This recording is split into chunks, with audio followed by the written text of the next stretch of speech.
Thank you, members. Members, we are now to commence this meeting of the Performance Management Board. Please can the webcaster start the broadcast this evening of the Council's meeting on the Council's YouTube channel, Braintree District Council Committees. Please can I remind members that this channel has been set up to make sure that anyone observing our democratic meetings can watch this meeting. Please therefore remember this can be watched at any time by anyone with an internet connection. There is a slight delay of the meeting and the broadcast of approximately 30 seconds. Webcasting officer, please can you confirm the broadcast? I can confirm that, Emma. Thank you very much. Good evening and welcome to this meeting of the Performance Management Board. Before we commence with the proceedings, I can confirm that the Council has adopted some basic etiquette rules for its remote meetings, and these are as follows. Please only speak when the Chairman invites you to do so. Members, please let the Chairman know that you wish to speak through the chat function. The Chairman will introduce speakers in the order at which the request has been made, unless there is a point of order at which we will give way. Please minimise all distractions while you are in the meeting. When members are not speaking, please mute your microphone. Also, please consider turning off your video feed if you have interference on your connection. Please bear in mind that there is a lag between you speaking and other attendees hearing you. We do have a presentation this evening that will be shared on the screen with members, but members have also received copies via email. When referring to reports or slides, please quote the relevant number or paragraph number, please. There is no private business for this meeting. However, members are reminded that should we need to go into private session, it is your responsibility to make sure that your venue and connection is private. If you lose connection at all, please try to rejoin the meeting as soon as possible. If you have difficulties with that, please email me to let me know you have problems. Please only use the chat function for the purpose prescribed for requesting to speak or for a point of order. The chat function is subject to the access of information regimes of FOI, EIR. It is also subject to data protection, rules of defamation and the Council's Code of Conduct. For this meeting, members of the Performance Management Board are identified with a prefix of PMB before their name. Members of Cabinet are identified with a prefix of Cabinet. All other members in attendance have a prefix of Councillor, CLLR. There are officers in attendance and they have a prefix of Officer. There is a minute taker for this meeting and 2 meeting facilitators. I can confirm that the meeting is quorum and can proceed. The Performance Management Board consists of the following members. The Chairman is Councillor Mick Radley. The Vice Chairman is Councillor Peter Schwer. The rest of the committee are James Coldridge, George Courtall, Charlie Dervish, Tony Everard, Saif Redman, Bill Rose, Nick Unsworth. For this meeting, we have officers in attendance. These include Andy Wright, Chief Executive, Corporate Directors, Chris Fleetham, Sherry Root, Dominic Collins. We have Kim Cole, Head of Governance, Trevor Wilson, Head of Finance. My name's Emma Wisby. I'm the Governance and Members Manager and the Meeting Facilitator. I will now hand over to Councillor Radley. Thank you, Chairman. Hello, thank you very much, Emma, and good evening, everyone, and welcome to this virtual meeting of the Performance Management Board. My name is Councillor Mick Radley, and I am the Chairman. The agenda for this meeting includes an item pertaining to the scrutiny around the Council's initial budget position. As such, all members of the Council have been invited to attend this evening and participate in the discussion as part of the Council's Member Development Programme. Members of the Cabinet are also present in order to present the item and respond to any questions that members may have.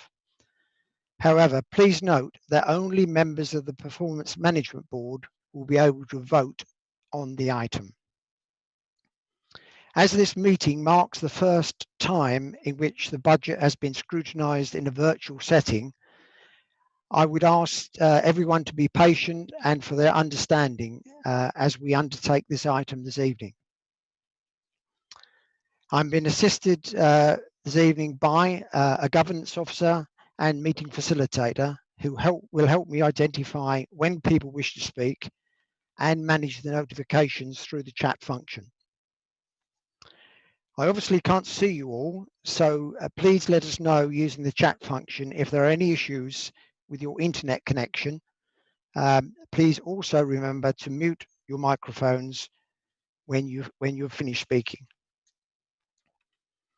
As the meeting facilitator has confirmed the attendance of members and officers for this meeting, I shall now proceed with the business of the meeting.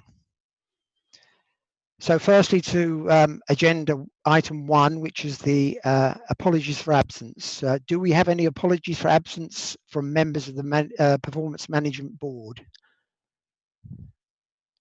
Emma? Chairman, we have no apologies, thank you. Fantastic. Thank you very much for that. So there are no apologies then. I'll move to item 2, which is declarations of interest.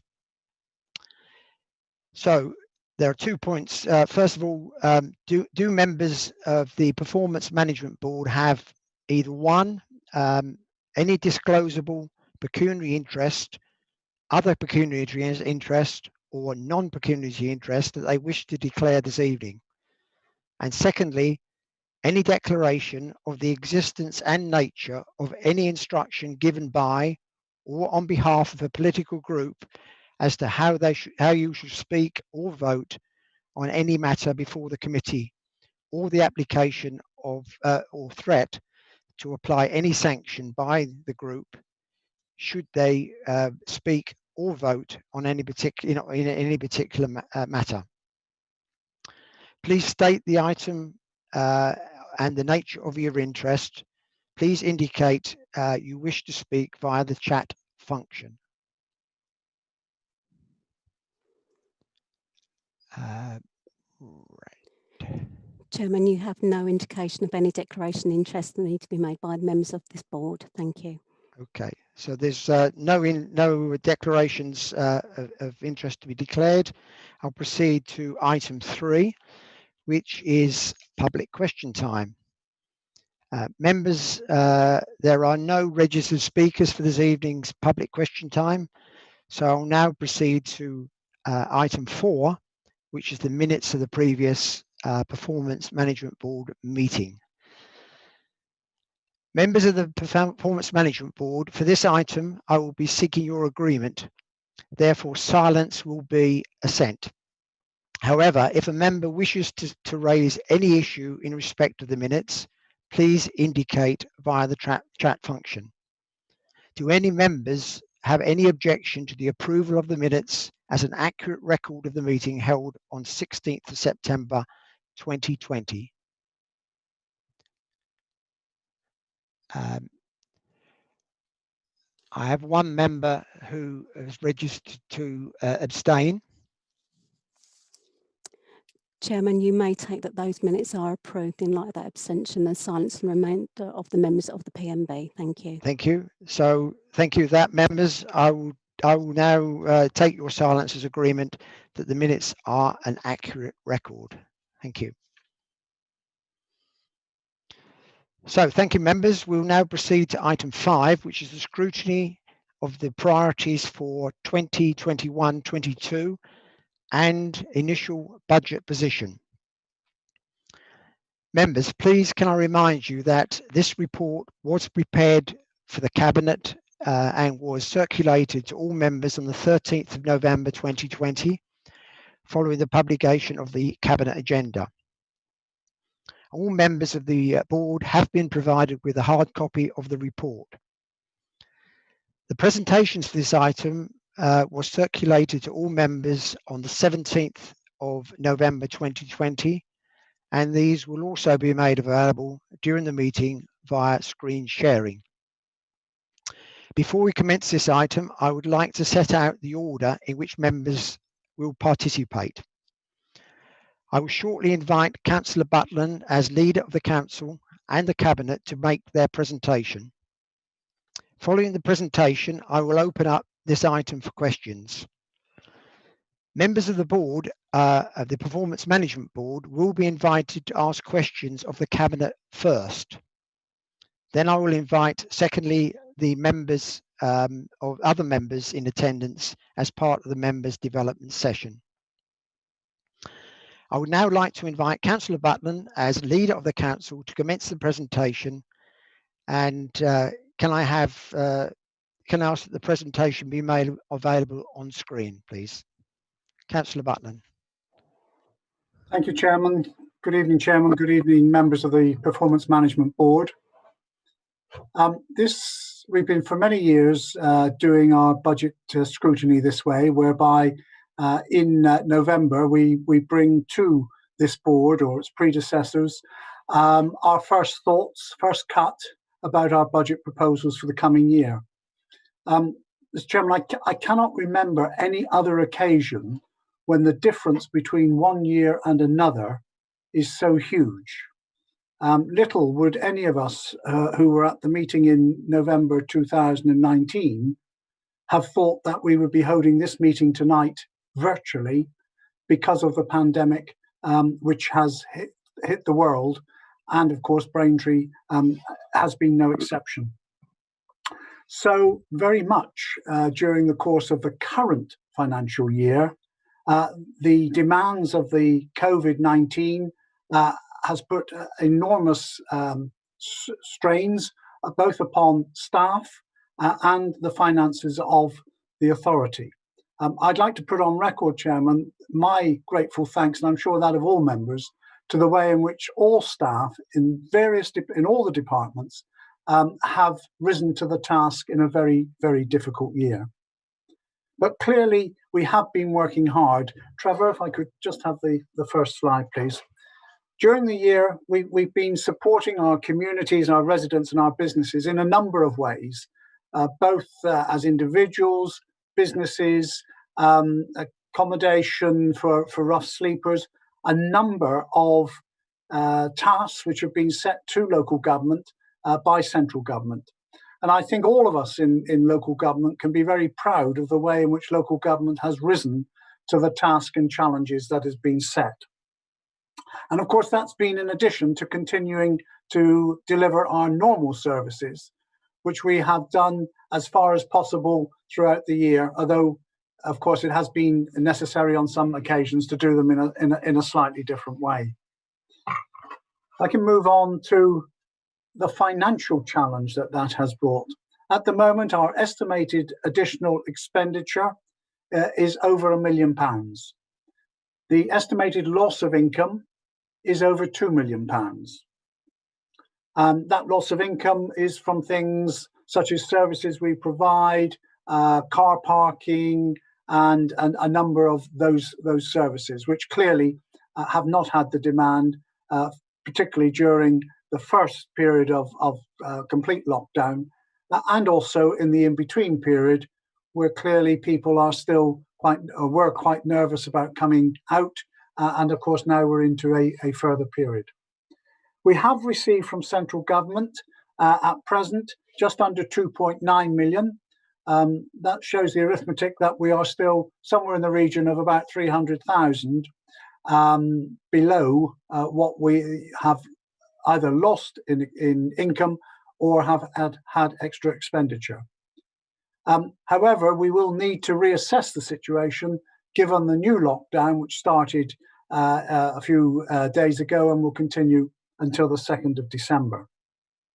So the budget for 2021-22 has got significant challenges as we move towards preparing a budget for full council in February of next year.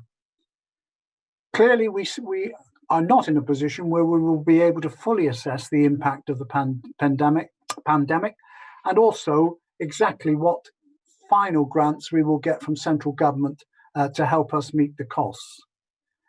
We will also need to see, even when the lockdown is lifted entirely, the pace of recovery and the demand for our services. How long will it take for people to have confidence to start to use services again, to use our leisure centres, to come into our town centres, to use our car parks, etc.? And of course, against this, the government itself is conducting a review of spending, which will set the public expenditure limits for next year. And if that wasn't enough, Chairman, there is the minor thing that we have Brexit hitting us on the 31st of December and what the potential impact of that will be on businesses and jobs in the district. So the budget strategy, the framework in which we normally move, is a medium-term plan covering a 4-year period. We have used our new homes bonus, as members will recall, not to supplement the general revenue fund, but to use for investments. We always look to reduce costs and, where appropriate, increase income. Although we have, in our terms of fees, etc., we've never seen that as a cow that can be milked indefinitely. We wish to maintain our good services, minimise the impact on any change of services on customers, manage our risks, and, very importantly, deliver an investment strategy which will be beneficial to the finances of the council and therefore to taxpayers generally in the district. As far as the local government finance settlement is concerned, we were expecting a settlement which would cover at least a 3-year period. However, with the uncertainties of the central government's financing, there will just be a 1-year settlement this year. And major elements of reform, which we had been expecting, and I think in normal circumstances we would have had this year, around the business rates retention and how that will be used between districts and counties and all of that. And also, we need to be subject to any parameters for the local government which will be set by the spending review. Unfortunately, Chairman, the spending review is a statement from the Chancellor is not expected until the 25th of November, so we will have to read that as and when it comes. But we anticipate the provisional financial settlement should follow within 2 to 3 weeks. So that's the background, Chairman. A completely different world than we were 12 months ago, and a lot of unknowns as we move forward. With that, Chairman, I'll ask Councillor Bebb to go into some of the more details about the budget changes, and then I will follow on by asking Councillor McKee to discuss the capital position as well. So, with your permission, if I can hand over to Councillor Bebb. Thank you, Councillor Buckland. Let's look at the positive side of things in terms of savings that are foreseen. We've got an early dividend really on our investment in the Suffolk Waste Investment Scheme, and that, with reduced fuel budgets, gives a big saving there under operations of £117,000. On the finance and performance, we're making some savings on revenues and benefits salary budget of 18k, and under human resources, a small amount there, but by some staff want to have more leave and can buy into that by foregoing salary. So that's another small saving. Can I next slide, please? Furthermore, we are going to continue with our phased reduction in the grant to the Museum Trust of about 13,000 each year. And thanks to the great work carried out by Andrew Epsom on managing our commercial property portfolio, we've been able to negotiate some rent increases of about £16,000. There's a small amount saving there on human resource restructuring, which involves the phased early retirement of a senior member of staff. Next slide, please. Yes, cost increases and income reduction. Well, there's a pretty big reduction in the Housing Benefit Administration grants. It was about £450,000, so it's a 10% chop to £45,000.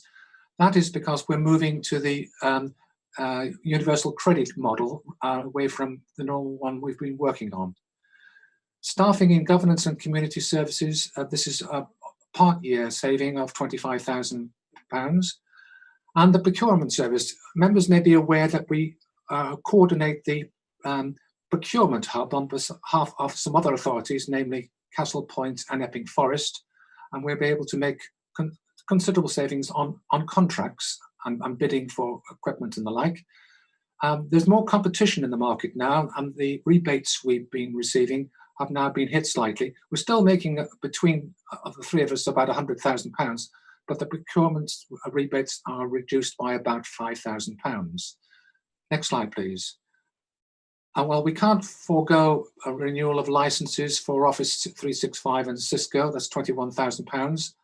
And the traded services reduced advertising is down by about £31,000.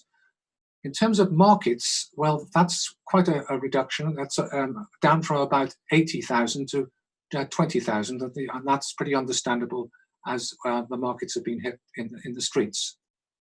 Next slide, please. Some other smaller savings here on the environment and place. Discovery Centre income inevitably down. Budget income is lower by 7k. the grave digging contract, 7K. The carbon management sustainability officer, that's been a part-time post and now be full-time post. So if we all round up all those demands to be added to the basic budget, it comes to £98,000. Next slide, please. Now, we're proposing to meet the following from unallocated balance because there's some uncertainty. We're proposing at this time to continue with the Council Community Grant Scheme, but it's under review. So we're making provision for the next 2 years of £75,000 per annum. And for the Town Hall Centre, income loss due to monastery development, well, obviously that's quite well hit. So there's a 21K hit there. But of course, we're hoping that's obviously just temporary, hence why we're taking it from balances rather than an ongoing hit. Next slide, please. Environment and place, replacement noise meter, well, we won't pass any comment on that. However, the Manor Street car park is considerably down due to obviously the development going on, and that's about half what it should be. So the total to be taken from unallocated balance in 21-22 is £139,000. Just make a mental note of that figure together with the other one, because we're going to roll those up in terms of the impact on our balances for my last slide. We are making provision in theory for matters to start recovering from the next financial year, but we can't be sure. There's a lot of uncertainty with the continuing second wave of the coronavirus. So we just don't know. So we've decided rather than keep casting around to find money from places, it would be sensible to earmark about £1 million of unallocated balance as a contingency that we can dig into as and when we've got increased costs, reduced income, or lack of support from government on the COVID crisis. Next slide, please. Now then, we propose meeting the following from reserves. Now, the dividend and interest received, of course, you'll realise the financial markets, particularly for income funds, have been badly hit. We had a strategic investment group meeting today, and we were looking at that with our investment, with our financial advisors, Arling Close. And it has been hit quite significantly. Now, I'm glad to say that our finance team have made provision because they put in each year a target of dividends income to be achieved. And I'm glad to say, because of sensible investment, this has actually exceeded target each year. So they've been able to take the extra amount and put it into a treasury reserve, which is rolled up to about £1.2 million. So it is great to have that now that we can fall back on. And we're proposing to take £350,000 out of that treasury reserve at this stage, with a view to, we think that perhaps next financial year, the following financial year, I should say, we might need to dip into £250,000 maybe, and then phased after that as the financial system recovers. We're intending to take £34,000 from the Council Tax Collection Fund and allocate that to town and parish councils, such as we've done in the past. Next slide, please. Now, when it comes to council tax, the amount of council tax collection funds surplus we have got currently, notwithstanding the non-collection of certain recalcitrant payers, is £171,000. We're proposing to raise council tax for Band D to £188.37, or £3.69 increase, which is around 2%, just under 2% for 21-22. We're proposing to make no changes to the local council tax support scheme with the same criteria we've had over the last few years, where, for example, the eligible participants pay about 24% of the tax due, and the rest is paid for by the scheme. Next slide, please. So the updated position for the next 4 years is quite, I suppose, fairly eye-watering. In fact, we're talking about £1.679 million over 4 years, which is a shortfall. In fact, in the first instance, that for next year, it's £239,000 shortfall. And rather than at this time, since it's fairly close to the next financial year, rather than to try and cast around and make further savings to next year's budget, we're proposing to take that from the unallocated balance. And then for the following year, 22-23, the £779,000, we're proposing to also look for that year to find the £239,000 we've taken from balances for the 21-22 financial year. So it's a fairly hefty amount to find, but we're going to have to work on that. So the total amount there is then £1.679 million over 4 years. And that's based on the current business rates retention scheme being continuing. And of course, we know that it's in the offing that there are going to be some changes, but we don't know exactly when. Next slide, please. So let's now look at the balances on the estimated unallocated balance situation. As of the 31st of March 2021, we see that we have £5.205 million. Now we look at what's going to be the impact for over that year. We've got the planned repayment of the pension deficit scheme. We paid the full amount of just about £2.5 million, 2.47 million, I think, in one big tranche, and we made a significant saving by doing that. And we decided to take all that out of balances, but to pay back into balances as each year goes along. And here we see the second year of that we would be repaying our balances of 1/3 of the total, which is £823,000. As you've seen already, whether you roll up those figures I was referring to, the budget proposals amount to finding for 21-22 £1.139 million, and that's from the unallocated balance. And the budget shortfall we've seen is £239,000. So the estimated balance as the 31st of March 2022 is £4.65 million, approximately 0.6. Well, you can see the difference there between 5.205 and reducing to 4.65. So that's where I'll end my part of the presentation and hand on to Councillor Butland. Thank you. Thank you, Councillor Bebb. I think, Chairman and members of the committee, one of the things one should draw from that is, despite the huge additional burdens that have fallen on the council, we still have a good, sound level of balances, and we feel we will be able to move forward. There are, however, a number of issues outstanding, some of which we've already mentioned tonight, Chairman, but add to that any annual pay award effective on 1st of April 2021, and also confirmation from Essex County Council on contributions to various things. And of course, the County Council has been no less immune from additional costs than districts. So that has still to be done. And leading on into 22-23, there will be the spending review, which we will know about a little later. The fair funding review, which has been talked about for a number of years. Is that actually going to happen? And what does that mean? And does it mean a transfer of resources from the south to the north, and all the arguments that there are around that? The business rate retention, which again, we had expected to see. Business rates appeals, a number of businesses have appealed against business rates, and of course there is a significant appeal still, I believe, making its way through from the NHS in terms of refund of business rates, and which, if the NHS, I put it this way, if the NHS were to win, local government would have a significant hole to fill. And then there's the impact of district growth on services. Our tax base and the growth of our tax base clearly has a significant impact upon the ability to provide services, and at the same time keep the cost of those services to residents down.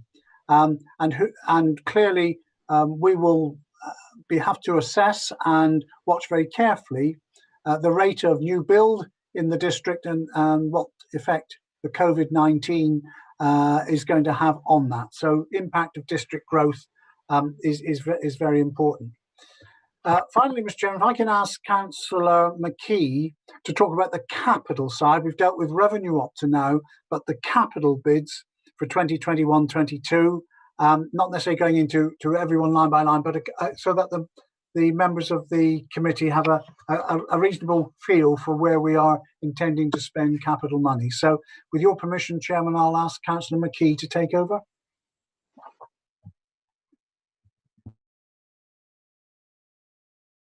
Thank you, Yes, Graham. please. Thank you, Chairman. Right, let me just take you through this quickly. I don't intend actually to go through line by line, other than you probably recognise the top line of the maintained council assets. Every year we provide capital to maintain our assets, look after them and make sure they're in good order.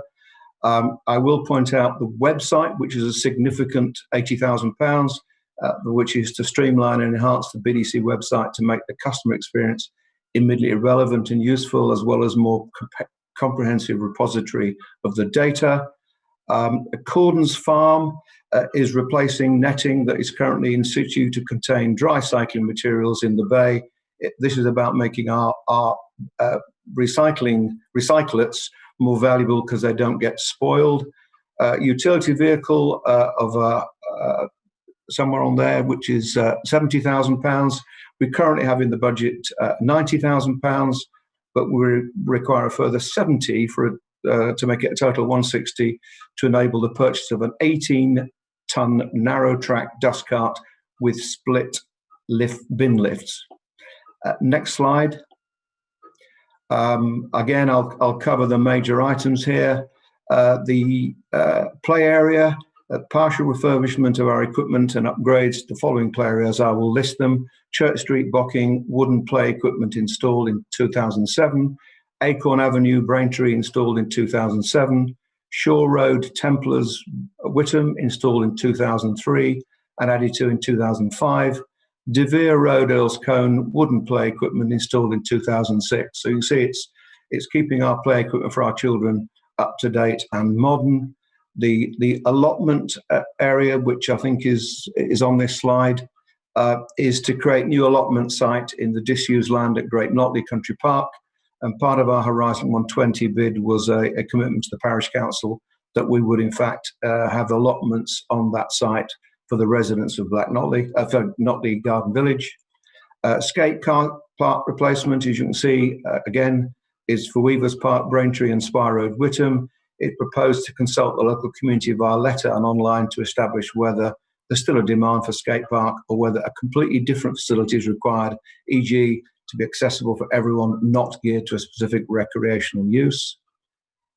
Drainage works at Braintree Cemetery to carry out drainage works and landscaping the redundant areas of land west of Braintree Cemetery to increase burial capacity for an additional 30 years. Quite important given our COVID situation. Capital bids, next slide, please. Right. Again, cemeteries, memorial inspection and repairs, £20,000 speaks for itself. Houston and Whittam Town Centre's public realm, I think, is quite an important item. It's £486,000. And this is to deliver physical public realm improvements in the town centres of Halstead and Whittam to improve pedestrian journeys through the functional environment of the town centres. Total cost of implementation to complete all feasible projects for both towns will be £772,872. 260 is already available in the town centre capital.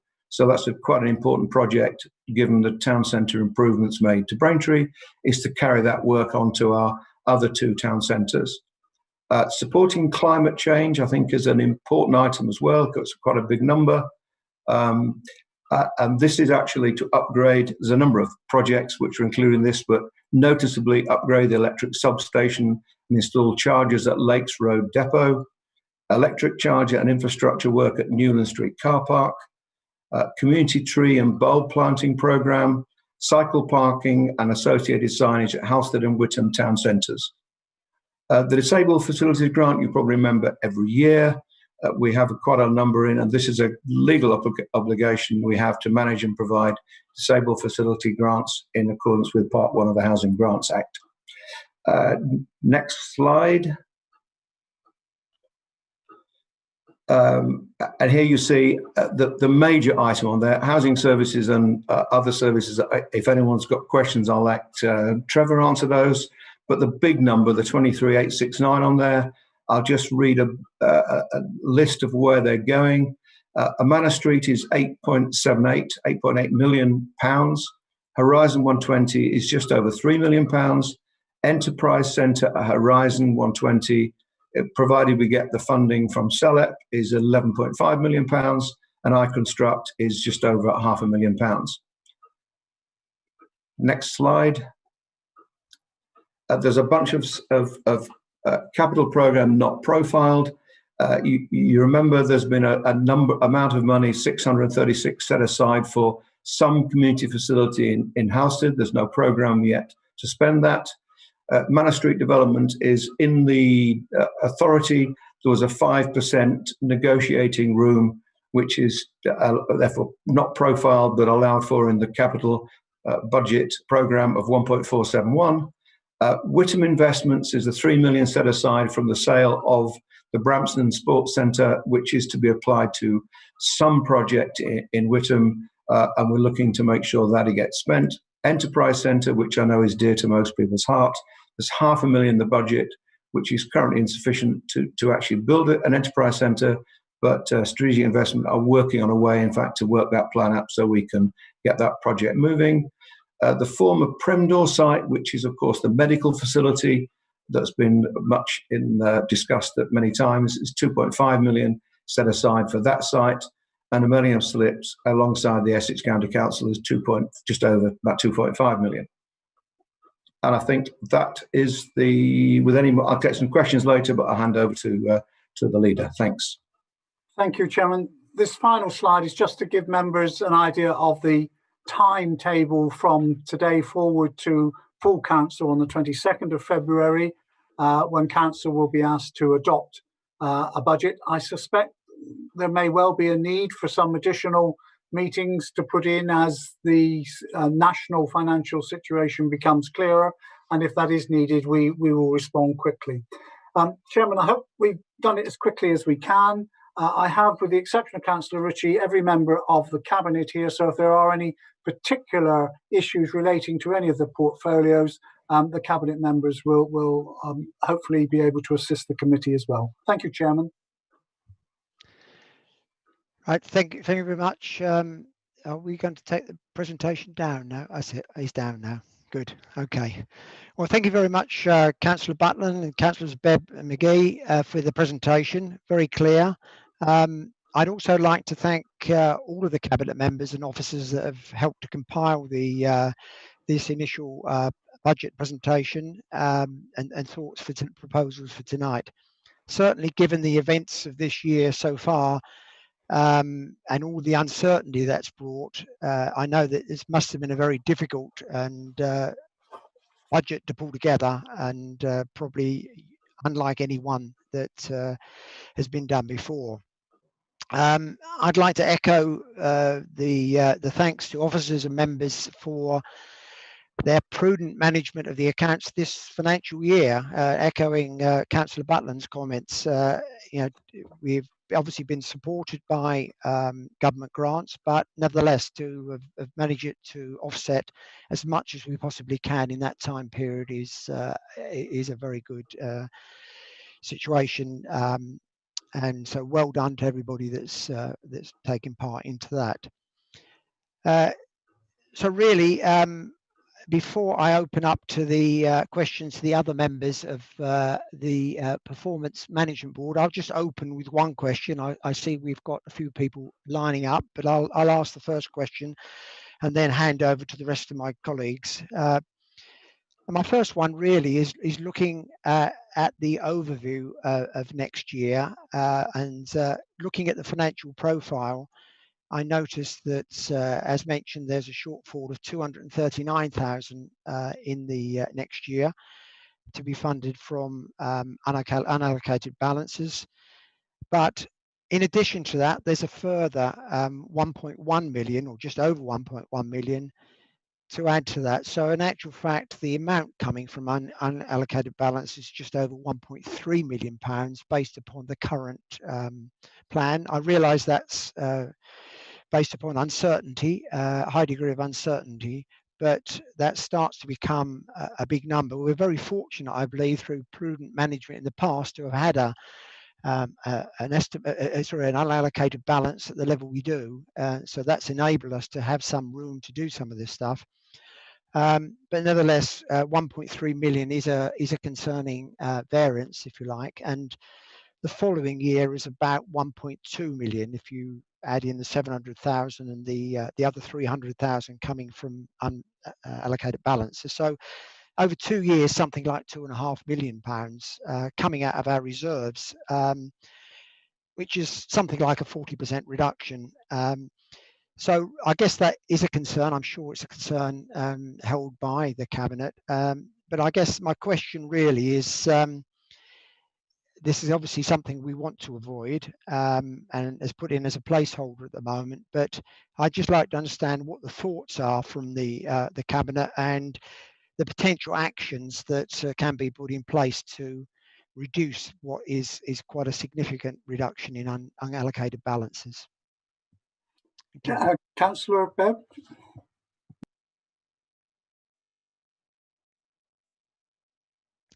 Councillor Bebb, you must be on mute. I don't know. Councillor Bebb, are you there? Councillor Bebb, your microphone's on mute. Could you unmute yourself, please?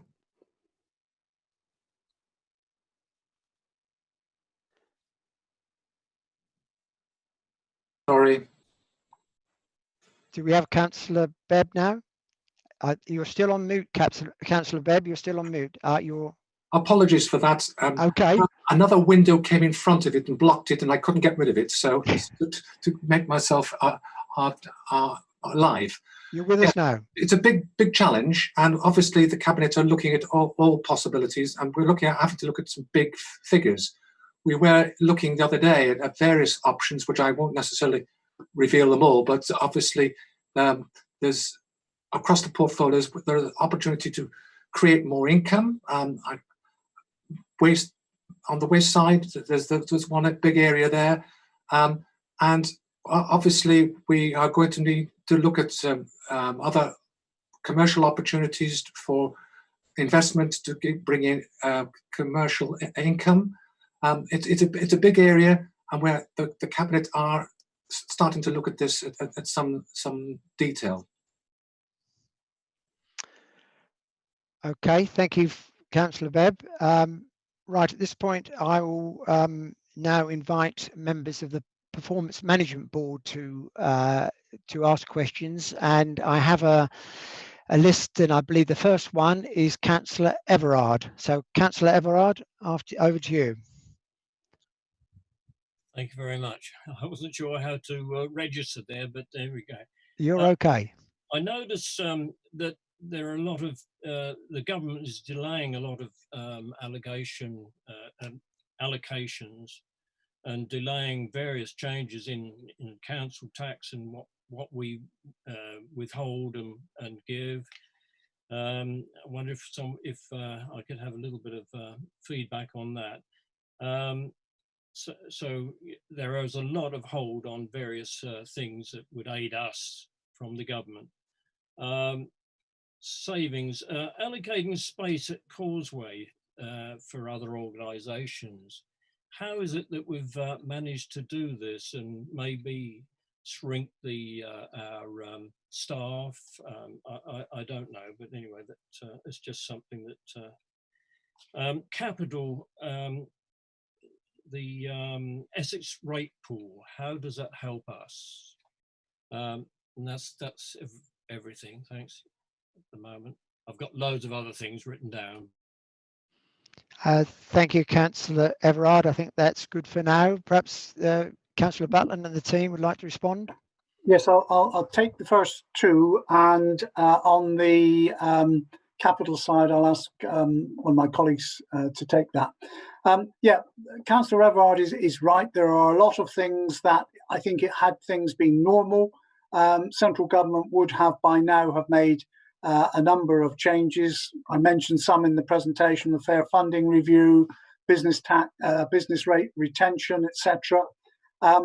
I can understand why, given the uncertainties, and of course, let's face it, the huge amount of resources that have been expended nationally in dealing with COVID-19, and really just the huge amount of work that finance departments in every local authority are doing to carry out the massive job of getting money out to businesses and the various schemes, and also those individuals who are made unemployed, etc., and need payments from the local authority. I think it's sensible that the government have delayed that, but I have no doubt that it will come.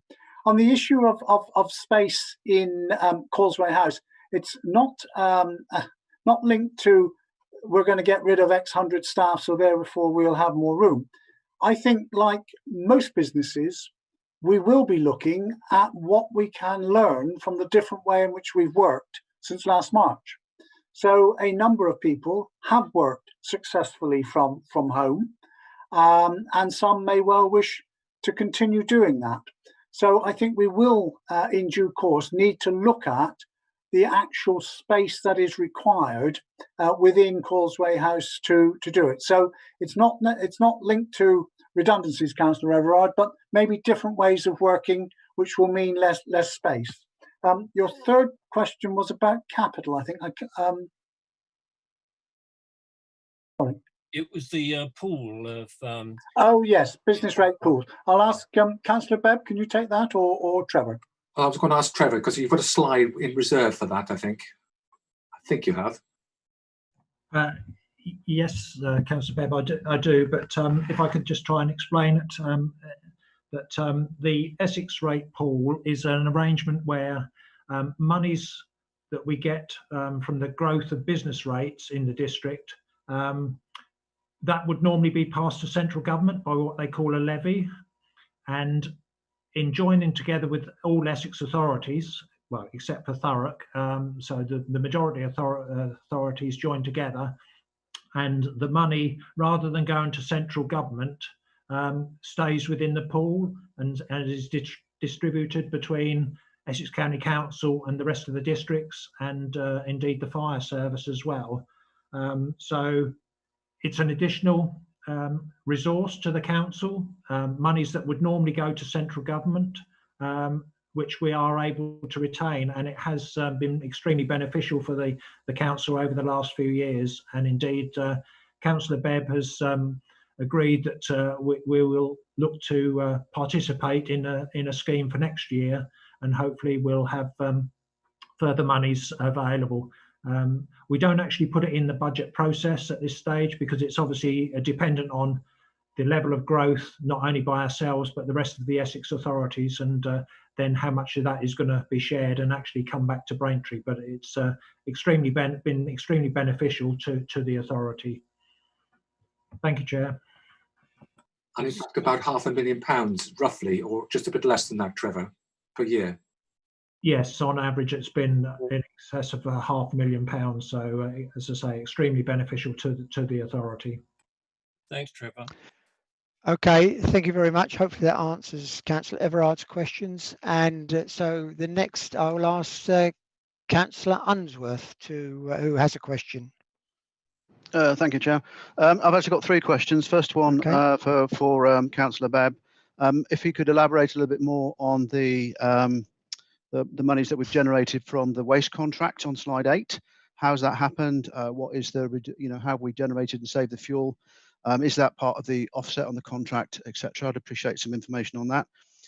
Slide 24, we've got a budget of 500,000, and given the aspirations of the working group, the Climate Change Action Group at Chelmsford, and the recent announcements today, I'd like to see that increase significantly. I'd like to see that doubled if we can, and I would like to propose that.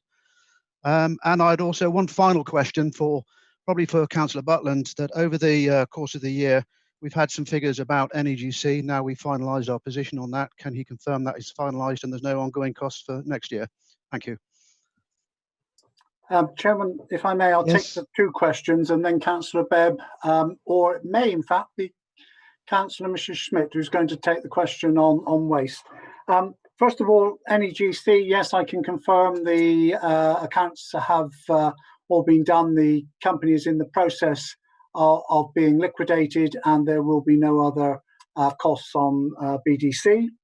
And as regards to the 500,000, we felt that, having decided that we announced a climate change emergency, that actually we should back that up with funding.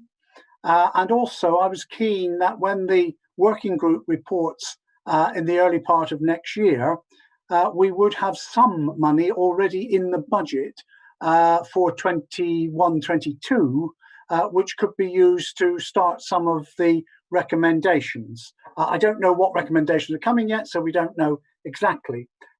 We have put in 500,000. Anyone who wants to double it, that's fine. But you need to tell us where the 500,000 is coming from. Is it coming from from increases in taxation? Is it coming from increase in fees and expenditure? Is it coming from reduction in costs? Is it coming from reduction in staff? So we're very open to suggestions where people want to spend more money, but it does have to be accompanied from where that money comes from. Thank you, Chairman. I'll leave the question about the waste contract, which I think was on the first one, the 117K from the waste. Councillor Bebb, are you taking that, or? I'd like to perhaps refer that to Councillor Schmidt or Trevor. Somebody, please. Councillor Schmidt. Thank you, Chairman. Okay, Councillor Schmidt. Thank you. As I reported to Council probably about a year or so ago, we went out to tender on our recycling, and we decided that this time we would go with Suffolk County Council because we were getting a much better deal, and this is the savings that we've got from going with Suffolk. It was just a business deal. Okay, I think that answers Councillor Unsworth's point. No, no, it doesn't. I've asked. I'm sorry. Is there one missing? Can you just repeat the one that's missing, please? No, I've asked how that's actually being derived. I mean, obviously, it's a saving and a business deal. We can see that off the slide. I've just asked how that's actually been derived, what it's made up of. You know, how we've got to that figure. Is it offset? Is it charges for? Is it money we're making for delivering the waste and having incinerated? I'd just like a bit more information on it, please. Councillor Smith, would you like to answer or take a written question? It's something that I obviously don't have the very detailed figures with me at the moment. I'll have to give a written response. I don't think Trevor would have those figures with him at the moment either. Or you may. Trevor, I think he's put his hand up, so I think indicated he might have an answer. Something to say at least. Well, something to say. It relates to the investment opportunity, to the contract that Councillor Schmidt was referring to, and then entering to that, we were given opportunity to invest in the equipment and the recycling centre that Suffolk Group actually use. And in terms of the return we get on that, then this is the net return. So obviously we have to fund the 1.2 million that we've invested. So we take off the repayment of that over the remaining 9 years of the contract. But Councillor Underworth is right. It's about the prices that we get from the recycled materials, and that's an improvement in that. And therefore it comes off the contract value. So that's how it's been arrived at. As I say, this is a net figure after the financing costs of the £1.2 million investment that we've made, and represents a good return for the authority. Thank you, Chair. Okay, thanks, Trevor. Right, I think Councillor Unsworth, that's at least give some further support behind your question. So we'll move on now to Councillor Swear, please. Councillor Swear, your question. Thank you, Chair. Chair, I'd just like to ask the question, what savings are made for the pension deficit fund if paid up front? Thank you. Thank you. Who would like to answer that? That's definitely a question for Trevor. Well, I've got the answer. Oh, well, Councillor Bebb, I do apologise. Over to you, Councillor Bebb. £112,000. We make that payment every 3 years, and the saving for the whole time is £112,000, which we attribute over the 3 years. So it's well worth doing. Sounds it is. like Thank you. Thank you for that. Sounds like a good arrangement. So next we have Councillor Rose, please. Councillor Rose. Yes, thank you, Chairman. Good evening. Good evening. My question is for Councillor Bebb. So I'm sorry, David, you're popular tonight. It's regarding balances and reserves. We've got an unallocated general fund and we have an earmarked reserve. Could you just tell me how is monies added to those two funds and by what process do we use? Thank you. Councillor Bebb, I think sounds like one for you. I think I'm going to need to refer that to Trevor, please. Oh, okay. Trevor, you're on. So the unallocated balance is very much derived from the movement between the budget and what the actual outturn is. So most years there have been positive variances on the balance on the budget or the budgeted spend, and therefore that's been built up over a considerable period of time. In terms of earmark reserves, then this is monies that have been allocated for specific purposes. So the suggestion that £1 million is set aside from the unallocated balance in this proposal, that would then become an earmarked reserve, which I would hope is not going to be called upon, but it's there in case we do need it in terms of the response to COVID during the next financial year. So earmarked reserves are set aside essentially from the revenue budget and are for specific purposes to be spent in over an extended period of time. I hope that helps, Councillor Rose. Yes, thank you, Trevor. Thank you, Chairman. Okay, thank you, Councillor Rose and Trevor for that. I believe we now have Councillor Coleridge, I believe, next. Yes, thank you, Chair. My question was, is the budget for 2021 based on the anticipation of a improvement in the economic conditions next year, or is it sort of more swayed towards a further deterioration in the sort of general economic environment? Okay, thank you for that question. Who would like to take that? It sounds like Councillor Bebb or Trevor. Councillor Bebb, you were speaking. Would you unmute? Yeah. Thank you. I'll refer it to Trevor. However, I think you mean, Councillor Coleridge, 21-22 rather than 2021, because we're in 2021 already. So yes, that was my intention. Yes, sorry. Yeah, I think Trevor will answer this more fully, but we have made provision that things will start to recover, but by how far? Perhaps you'd like to take that further, Trevor. Thank you. Yes, obviously that is the major challenge for next year, is the state of or the rate of recovery that we may have. We have assumed that basically the vast majority will get back to normal levels of expenditure and income.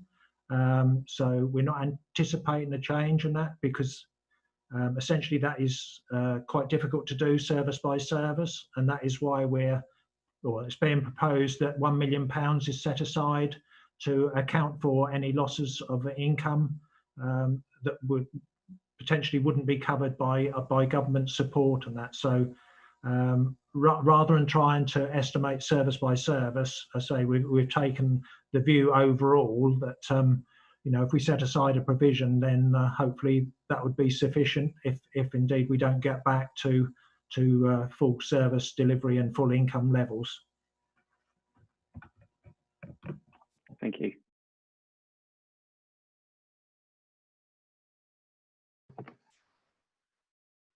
Chairman, your next question is from Councillor Dervish. Thank you for that. Just got lost on the list. So, Councillor Dervish, next, your question, please. Thank you very much, Chairman. My question is not for Councillor Bebb. It was just regarding the play area refurbishments and of the 4 sites that are being looked into. Could I have some reassurance from the portfolio holder, please, that the remaining 48 sites have been fully assessed and accounted for and can be certain that the proposed budget amount is sufficient? Thank you. Thank you for that question. Would the portfolio holder like to answer? Councillor? Yes, thank you.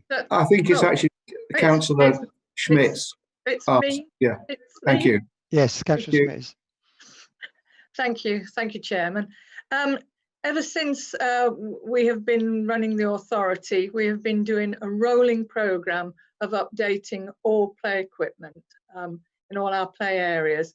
And so it's done on an annual basis. Every year we do 3 or 4, and it's done in rotation of those that need it most. And that is what we've been doing for the last 14 plus years, and we will continue to do so. Fantastic, thank you. Right, thank you for that answer. The next question comes from Councillor Rose for Councillor McGee, please. Thank you, Chairman. Yes, my question to Councillor McKee really is just, you quoted some projects in your presentation, John. When I meet with my local town council, certainly don't want to quote figures, but are you happy for those projects just to be made known? Things like the website enhancement, skateboard refurb, maybe public realm, electric charging points in the car park. Are you happy for that to be made known to members of the town council, or is it only still a project at the moment? Well, as this is a public document, and therefore quite happy. Clearly, it's still a draft budget, so the budget is not set until it's actually set by the process that Councillor Butland outlined. But yes, of course, you can share this information with the town council. Yes, thank you. I wasn't going to give budget amounts or financial amounts. It's just a broad stroke of our intentions for 2021-22. Thank you. Okay, thank you, Councillor Rose, for that question. Yes, Councillor McGee is obviously right. This presentation is on the website, the council website, available to the public. So, whilst it is a draft, the information we're seeing tonight is public information. So, anybody can see or communicate that information. It'd be my understanding. Okay. I think from the Performance Management Board, that is all the questions. I'll just check with Emma, she's looking through.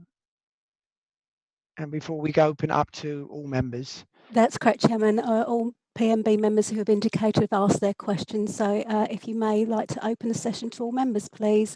Okay. I do have Councillor Bohr, who's already registered. So if you'd like to take him first, please, Chairman, that'd be great. Thank you. Okay, thank you for that. I still have one closing question just before we move on to that. Probably, I don't know, for Trevor or Councillor Bebb. Regarding the 350,000 coming from the Treasury Reserve, is that, I don't know the size of the Treasury Reserve, is that a big proportion of that reserve, or you know, is it using all of it? Is it using only a small bit? Could you just give us a little bit of a steer on that, please? I did actually mention that we've put aside £1.2 million rolled up in the Treasury Reserve, and we're going to use 350,000 in the first instance, and we're thinking that we might need to draw for the following year, probably to around 250,000. So it's just as well we've got that reserve. It means that we're not embarrassed in terms of income from funds. Okay, fantastic. Thanks for that. I did miss that that part of your presentation early on, so thank you for that clarification. Okay, members, I'd now like to open up questions now to the rest of the members, and Councillor Ball came in ahead of time, so I'm going to give him the opportunity now to ask his question as a starter from all other members. So, Councillor Ball, over to you. Thank you very much, Chairman. I noticed that there was mention, I couldn't identify the slide, but there was mention of loss of interest and dividends. And also in slide 8, I think it was, it mentioned commercial rent increases as part of our existing budget strategy. In the current climate and the climate that may continue after COVID, whereby there's a drop in GDP, but also there's more hot desking, more home working, is there likely to be a downward pressure on commercial rents rather than upward? I just wonder whether that was, wrote into the figures somewhere. Thank you, Councillor Ball. Who would like to take this one? Councillor Bebb or Trevor, I guess? Well, Councillor Bebb. Councillor McKee, actually, because he's aware of the commercialisation there and the £3.33 million income we get from commercial property. But over to you, John. Okay, Councillor McGee. Yeah, thank you. Thank you, Councillor Ball. We have an asset management and an asset manager that looks after a significant number of assets on behalf of the council. Some of these are rent reviews. Some of them are, because of the length of the leases, there's an opportunity to renegotiate those leases so that the tenant can have some surety of tenure. And we're not in those premises seeing a downward pressure on those incomes. If anything, it's being maintained and increasing. So I agree, there is a potential going forward of a reduction in sort of increase in home working. Therefore, people will in fact want to work less in their offices. But remember, most of our assets are manufacturing based often, and therefore some of those people can't work from home. You asked about a provision for loss of income in our investments in the markets.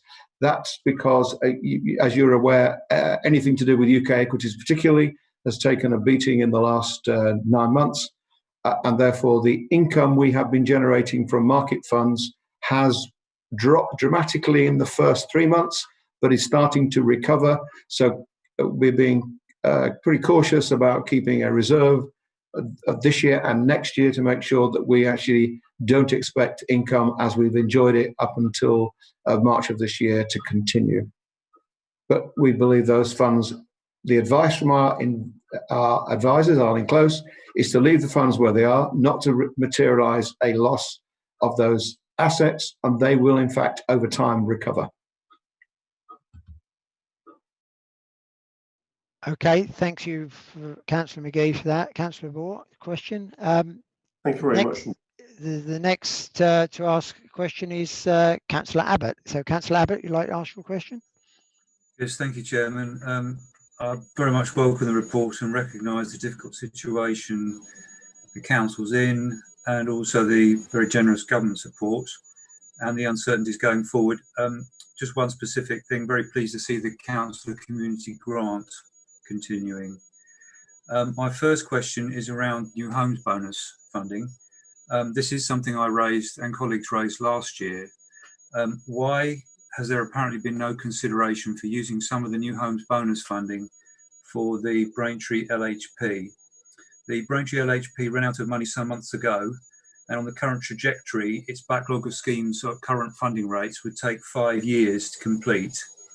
Could not some BDC, new homes bonus funding, be used as a one-off to try and get some of the larger schemes on the LHP lists moving? And I quote from the slides, the new homes bonus money is to be used for investment, and I would have thought that would have been good investment, because we're talking about improving road safety, connectivity, and that type of thing. My second question, quite a minor one really. I was just wondering, the excellent scheme the council's proposing as part of the climate change, £500,000. is to invite bids from local communities and parishes for planting. Could that include wildflowers as well as bulbs and trees? And my third question is a very local one. I'm still discussing this with officers. I wonder, is there still time to get a further, what I think will be a fairly modest local capital bid scheme in for Silver End Bowls Club? They've encountered a significant access issue. It's a very well used local facility, obviously really important to keep people fit and healthy. They need a scheme to get a new access and some car parking. And I wonder if there's still time, if officers can come up with the numbers that could go in. Thank you very much, Mr. Chairman. Thank you, Councillor Abbott. So we have 3 questions there. I guess they'll probably be answered, but Councillor Butland, if you'd like to start by answering. First of all, can I thank Councillor Abbott for his comments about the councillor grant scheme. We are putting the money in. We might want to look, excuse me, we might want to look at it being done in a different way. I just want to flag that up. But the money is not the intention to reduce that money, because I think it does provide a useful input, but we may well look at how that can be done slightly differently. I'll leave wildflowers to Councillor Mrs. Schmidt. I wouldn't dare stand on any wildflowers when Councillor Mrs. Schmidt is in the audience. The LHP, I just need to, I suppose, put a little bit of history on this. The LHP used to, off the top of my head, I think the funding was something like 800,000. The County Council reduced that by 50% to 400,000 for a number of years. I think, if I remember, that's when the late Councillor Bass was the Cabinet Member for Highways. And the suggestion a year, maybe 2 years ago, from the County Council was that if any district wished to, make up the difference, then they could. I would just simply say that, first of all, the new homes bonus, yes, Councillor Abbott is right, we have used it not to prop up the general fund, but to use it on things which will help local infrastructure, etc. But I would say that we have already committed £2.5 million to the Millennium Slips. That's a significant amount of money for what, strictly speaking, is a county council responsibility. So I'm personally reluctant to spend even more of resources which are a county council responsibility. Clearly, the new homes bonus as well is, we don't know its long-term thing, but it has tapered off, because in recent years the government have reduced the number of years that it applies to.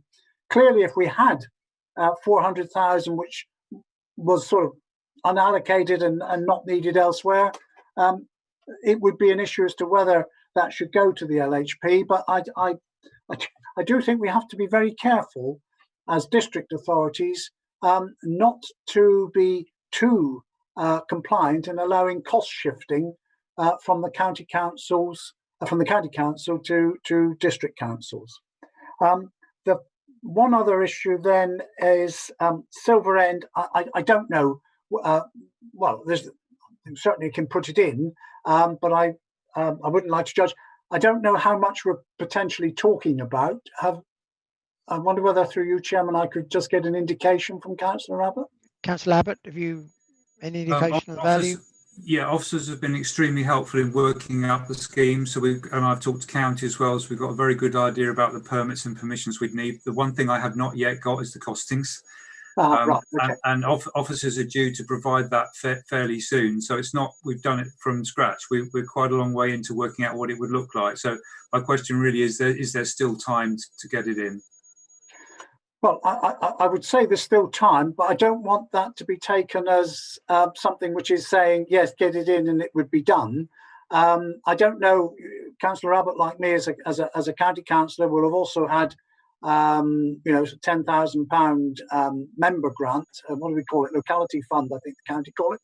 But he, like me, may have had many other requests for funding out of that. I've spent all of mine. Yeah, well, so have I. all but £2 actually. I've been very, very careful. But in terms of not knowing whether we're talking about 1,000, 10,000, and not knowing anything about the scheme, but certainly, I would always say to people that if you've got a scheme, work it up and get it in, because you never know when some resources might come. And it also may be that some of our staff could help access or help the organisations to access other means of funding as well. So that would be, off the top of my head, I would suggest yes, particularly if quite a bit of work has been done on it, it would seem a shame not to complete it. And if the final bit is, well, I suppose the bottom line, how much is it? That obviously that's vitally important. On the question of wildflowers, can I pass over to Councillor Mrs. Schmidt to answer that question? Yes, please. Delighted to answer. For those members, I mean, Councillor Abbott will understand, wildflowers, it's not as simple as it sounds. You don't just sort of take a packet of seeds and strew them everywhere and then for years it looks lovely. Sadly, nature doesn't work like that. And so I can't see that if we know of the right maintenance programme, and whether, because you will remember the lovely project we did on the Braintree bypass, you have to strip all the top grass off to give the flowers a chance. So as long as we knew there was the right maintenance programme, or whether they would be wanting seeds or plugs, then I'd be very, very happy indeed to look at something like that. Okay, thank you, Councillor Schmidt. So I think Councillor Abbott, that answers your questions. Yes, thank you. Good. And next we'll move to Councillor Pritchard, please. Your question. Chairman.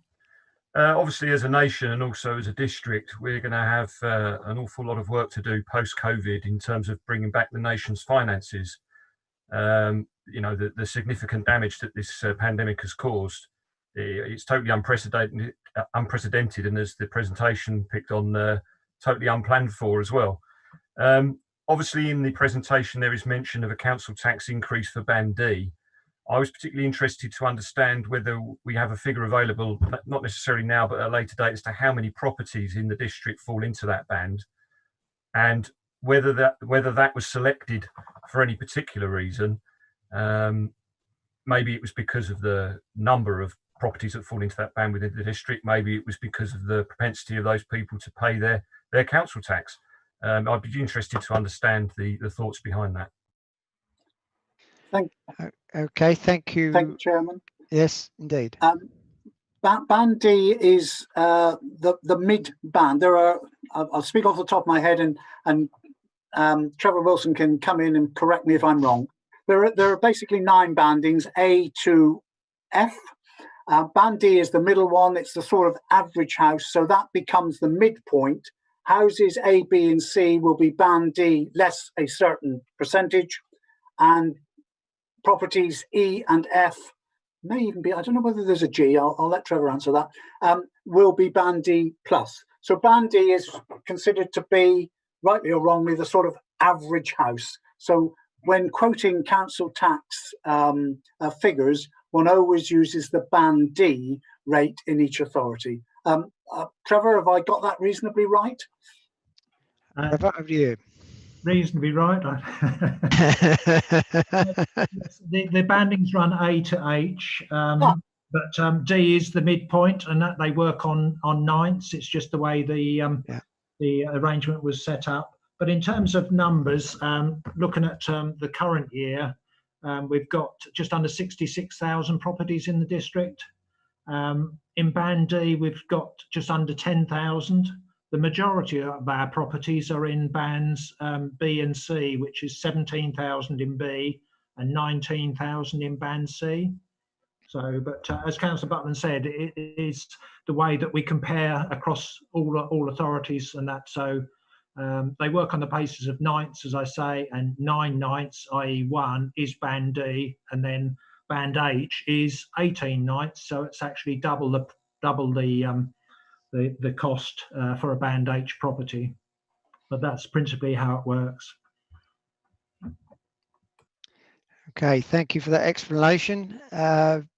Councillor Pritchard. Hopefully that answers your question.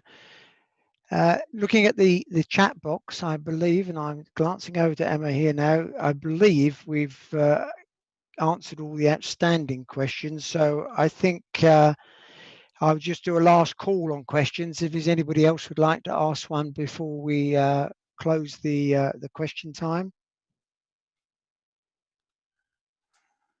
No, I think that's the chat has gone quiet, which is okay. So yes, I am on mute. So thank you, members. If there's no further questions, then thank you for your anticipation in this, your participation even in this item.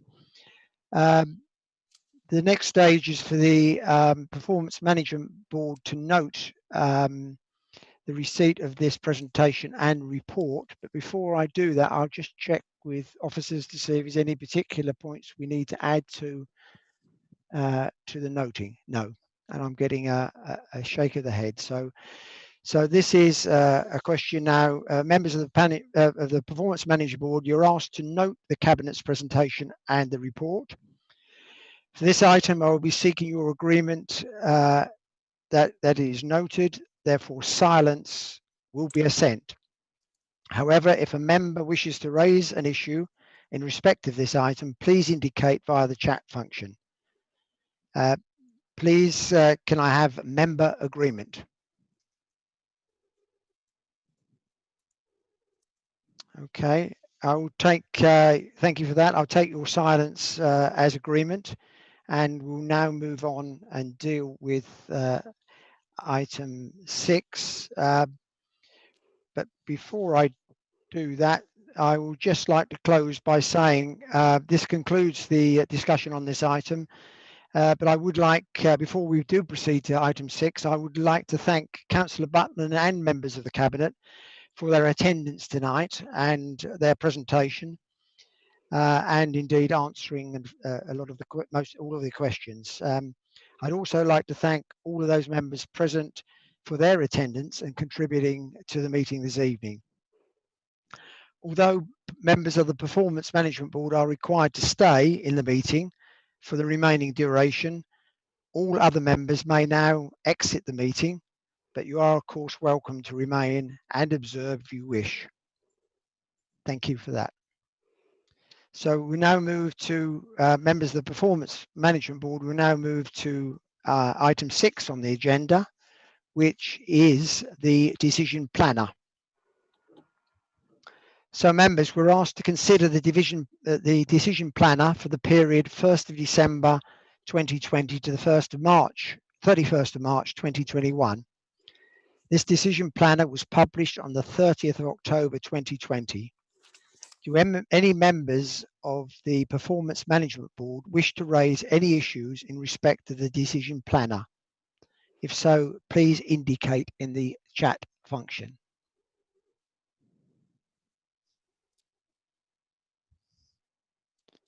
No, I've had no indication in the chat function. So thank you, members, for your silence.